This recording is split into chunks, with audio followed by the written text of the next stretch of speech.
चलो आज के इस वीडियो में देखेंगे हम लोग। आज चौथा क्लास है तो इसमें देखेंगे। कल हम लोग देखे थे इसका पहले कि मतलब फ्रंट पार्ट के दो भाग देख लिए थे। कौन कौन? एक कॉर्निया के बारे में और एक स्क्लेरा के बारे में। कॉर्निया मतलब नेत्रदान में कॉर्निया ही दिया जाता है, कल डिटेल से इसका बताए थे। और स्क्लेरा पर बिछा हुआ रहता है, एक जैसे ग्लास बिछा रहता है उसी प्रकार। तो आज देखेंगे हम लोग फ्रंट पार्ट का तीसरा, जो फ्रंट मतलब आगे से जो हम लोग का नेत्र दिखता है ना, उसके लिए। और इसमें देखेंगे हम लोग, जैसे कल एक चीज़ थोड़ा सा छूट गया था कि मतलब नेत्र हमारा जब लाल होता है, जैसे किसी कारणवश चोट लग गया हमारे आँख पर, तो चोट लग गया तो उसमें लाल हो जाता है। या तो कोई रोग, कुछ समय रोग फैला हुआ था, कौन सा? आई फ्लू था ना, उसमें क्या होता था? नेत्र का हो जाता था, लाल हो जाता था। तो किस पर प्रभावित रहता था? ये जो है ना स्क्लेरा। कौन सा बाबू? स्क्लेरा का रंग ही क्या हो जाता है? लाल। और लाल होता है तो उसको बोलते हैं कंजक्टिवा। क्या कहा जाता है? कंजक्टिवा। या तो चोट लगने से होता है या कोई रोग हो गया तो उसको क्या बोलते हैं? लाल हो, जो आँख लाल हो जाता है उसको क्या बोल जाता है? कंजक्टिवा। क्या बोल जाता है? कंजक्टिवा। ये आई फ्लू जिस समय होता बहुत सभी को हो गया था, अधिकतर लोगों को, अधिकांश लोगों को हो गया था। तो इसमें बता दी थी फ्रंट पार्ट, ये वाला पुपिल्स होता है, ये आइरिस होता है, और ये वाइट वाला जो दिखता है वो क्या होता है? स्क्लेरा होता है। स्क्लेरा पर एक परत बिछा हुआ रहता है, क्या रहता है? कॉर्निया। क्या रहता है? कॉर्निया रहता है। अब नेक्स्ट देखेंगे आइरिस, परितारिका। क्या देखेंगे? परितारिका। इसका काम रहेगा कि कॉर्निया के पीछे मतलब जो जैसे ग्लास बिछा हुआ रहता है उसके पीछे ना रहता है जो भी टच रहता है, तो कॉर्निया के पीछे यह एक पीछे छिद्रपट होता है, जिसे क्या कहते हैं? आइरिस कहा जाता है। देखे पेज, क्या कहा जाता है? आइरिस कहा जाता है। और एक है कि यह विभिन्न रंगों, यह कैसा? विभिन्न रंगों के होता है। कैसा रंग होता है? विभिन्न रंगों, जैसे काला, नीला, भूरा। जैसे ये समझना है बाबू, जैसे यहाँ ये ध्यान में रखना है, यह विभिन्न रंगों जैसे काला, कैसा? काला, नीला और भूरा रंग का होता है। तीन ही कलर का आइरिस होता है, और आइरिस ही डिसाइड करता है कि किसका नेत्र कैसा है, नहीं है। समझ गए ना? किसका नेत्र कैसा नहीं है जी। किसी का मतलब ब्लैक है तो ब्लैक तो अधिकांश लोगों का रहता है, भूरा है तो कहते हैं कि मतलब फलाना के भूरा आँख है, चाहे वो लड़का है उसका भूरा आँख है। और किसी का मतलब बहुत कम ही लोगों का कैसा आँख हो पाता है? ब्लू, नीला। तो तीन कलर का होता है, काला, नीला और भूरा। ठीक है ना? इसको इंग्लिश में क्या कहेंगे? ब्राउन कहेंगे। और इस ब्लैक, ब्लू, ब्राउन इसके पहले भी बता चुके हैं।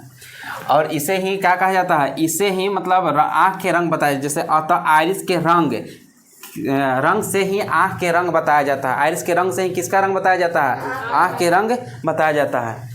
और इसमें देखेंगे यह मांसपेशिया संरचना है। कैसा संरचना है?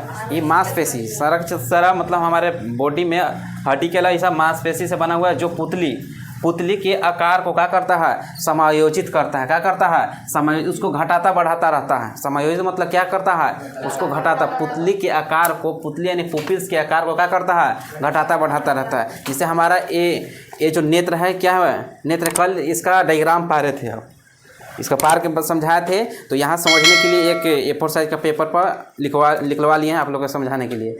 ये जो है यहाँ पे जो सामने से दिखता है, तो सामने से दिखता है तो इस सामने से एक रहता है कॉर्निया। क्या रहता है? कॉर्निया तो ऊपर बिछा हुआ परत को कहते हैं। और स्क्लेरा उसके पीछे क्या होता है? आइरिस। क्या होता है? आइरिस। और आइरिस के मध्य भाग में होता है, क्या होता है? पुपिल्स होता है। क्या होता है?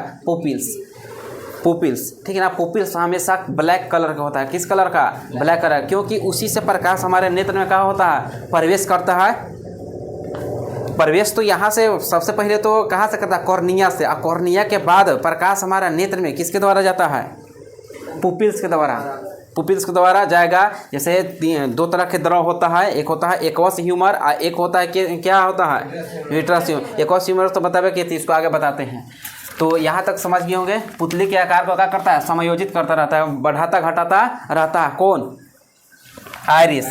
तो यहाँ समझेंगे जब प्रकाश अधिक मात्रा में होता है, जब प्रकाश अधिक, जैसे हम अचानक रूम से, अंधेरा रूम से निकले और बाहर में तेज प्रकाश है, तो अपने आप क्या होता है कि हमारा नेत्र क्या होता है? सिकुड़ जाता है। तेज प्रकाश में क्या होता है? सिकुड़ जाता है। सिकुड़ता है ना। तो उस स्थिति में यहाँ देखो लिखे हैं कि जब प्रकाश अधिक होता है, प्रकाश क्या होता है, अधिक होता है, तो आयरिस पुतली, आयरिस यानी पुतली, थी आयरिस, आयरिस यानी परितारिका, आयरिस यानी परितारिका।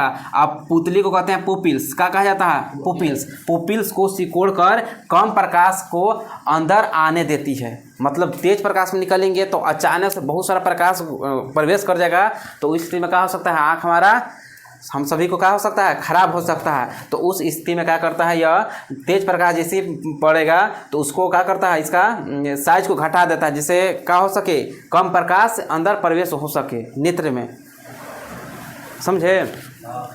और नेक्स्ट है कि जब जैसे तेज प्रकाश में से आए, हम तेज प्रकाश से आए अंधेरा रूम में, तो थोड़ा टाइम लगता है, धीरे धीरे आँख पूरा फैलाते हैं तो क्या होता है कि पूरा दिखाई देने लगता है, रहता है ना। अगर यदि मान लो कि जैसे देखना मुर्गा ये सब टेंशन में रहता है, रात भर टेंशन में रहेगा, उस सब का ये जो है ना पुपिल्स बहुत छोटा होता है, समझा ना। पुपिल से आयरिस से सब क्या होता है, बहुत छोटा होता है, वो नहीं घटाता है नहीं बढ़ाता है, ऐसे ही रहता है। तो क्या होता है कि वो रात भर टेंशन में रहेगा, दिन में जैसे ही थोड़ा सा उसको लाइट दिखेगा तो क्या होता है, सुबह सुबह उठ के सभी को जगा देता है, रहता है ना। रात भर टेंशन में रहेगा, क्या हो गया नहीं हो गया, फिर क्या होगा, जैसे ही लाइट आता है, सूर्य का प्रकाश आएगा, उसको पता चलेगा लाइट आ रहा है, दिख रहा है, कुछ कुछ दिखने लगा, ठीक है ना। तो उस समय क्या करता है वो, मतलब चिल्लाता है, क्या करता है, चिल्लाता है। तो किसका काम है, पुपिल्स का। उसके अंदर फिर प्रकाश जाता है तो लगता है कि दिन हो गया। कभी भी मतलब बाई चांस से कोई मुर्गी मतलब बगैर टाइम चिल्लाएगा 12-1 बजे रात में, बाकी अधिकांश मुर्गा मुर्गी सब कब चिल्लाता है, भोर में चिल्लाता है, 4-5 बजे चिल्लाता है ना। तो उसी प्रकार यहाँ तक समझ गए होंगे। तो ये ध्यान रखना है, हमारे नेत्र में प्रकाश को नियंत्रित कौन करता है, तो आयरिस। कौन करता है, आयरिस परितारिका। और हमारे नेत्र में जो आयरिस जो होता है पुतली, पुतली यानी पुपिल्स, पुपिल्स इंग्लिश में ये कंफ्यूज होता है, पुपिल्स को पुतली कहते हैं, इन्हें कि आयरिस मतलब पुतली, गलत हो जाएगा। आयरिस मतलब क्या होता है, परितारिका, और पुपिल्स मतलब पुतली, ये सिकोड़ता है। तेज प्रकाश में हमारा पुपिल्स से मतलब आयरिस पुपिल्स को क्या कर देता है, सिकोड़ देता है। सिकोड़ अगर मान के चलो कि यह मतलब पुपिल्स है, ठीक। ऐसे मतलब जितना क्षमता पूरा प्रकाश जा रहा है, और जैसे ही तेज प्रकाश में जाएंगे तो ये अपने आप का होगा, मतलब सिकुड़ेगा। एक सिकुड़ने का काम कौन करेगा, आयरिस परितारिका। कहा से कि परितारिके में ही कौन उपस्थित है, पुपिल्स, है ना। तो यहाँ तक समझिए, ये ध्यान में रखना है यहाँ से कि मतलब आयरिस पुतली को क्या करता है, सिकोड़ कर कम प्रकाश को अंदर आने देता है।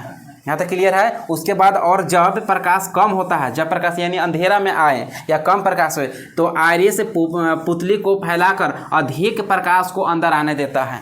अब कोई भी वस्तु दिखता है कब, जब प्रकाश हमारे नेत्र में प्रवेश करेगा तभी दिखता है। अंधेरा में कहाँ नहीं कोई वस्तु दिखता है, उस समय किसी वस्तु से प्रकाश हमारे नेत्र में नहीं प्रवेश करता है। उस समय किसी भी प्रकाश, कोई भी प्रकाश मतलब हमारे नेत्र में किसी भी प्रकार का प्रकाश नहीं प्रवेश करता है। जहाँ भी प्रकाश जलता है तो दिखता है कि हाँ वहाँ कोई कुछ है या नहीं है, रहता है ना। प्रकाश हमारे नेत्र में जाएगा तभी वस्तु दिखेगा। समझ में आए। आयरिस पुतली को फैलाकर अधिक प्रकाश को अंदर आने देती है। अंधेरा में मतलब पूरा आँख मतलब फाड़ करके देखते हैं, चिहार करके का है नहीं है, पूरा अंधेरा रहता है। तो कोई चीज़ मान के चलो को मोबाइल रख दिया, टॉर्च रख दिया, करने गया नहीं गया, ऐसे मतलब अंदाज से मतलब टोके तो देख लेते हैं, लेकिन फिर पता चलता है। यहाँ तक क्लियर है। उसके बाद देखेंगे यह आँख में प्रवेश करने वाले प्रकाश की मात्रा को क्या करता है, नियंत्रित करता है। कौन प्रकाश की मात्रा को नियंत्रित करता है, तो आयरिस करता है। यह आँख में प्रवेश करने वाले प्रकाश की मात्रा को नियंत्रित करता है। ध्यान में रखना है, प्रकाश की मात्रा को क्या करता है, नियंत्रित करता है। अब यही नियंत्रित करेगा, ये डिसाइड करेगा कितना मात्रा में आयरिस पुपिल से प्रकाश जाना चाहिए नहीं जाना चाहिए। कौन संतुलन बनाए रखता है, आयरिस, कि कितना मात्रा में पुपिल्स जो होता है आयरिस में उपस्थित रहता है। तो किसके अथी में रहेगा, उपस्थिति में आयरिस उसको इसको नियंत्रित करके रखेगा।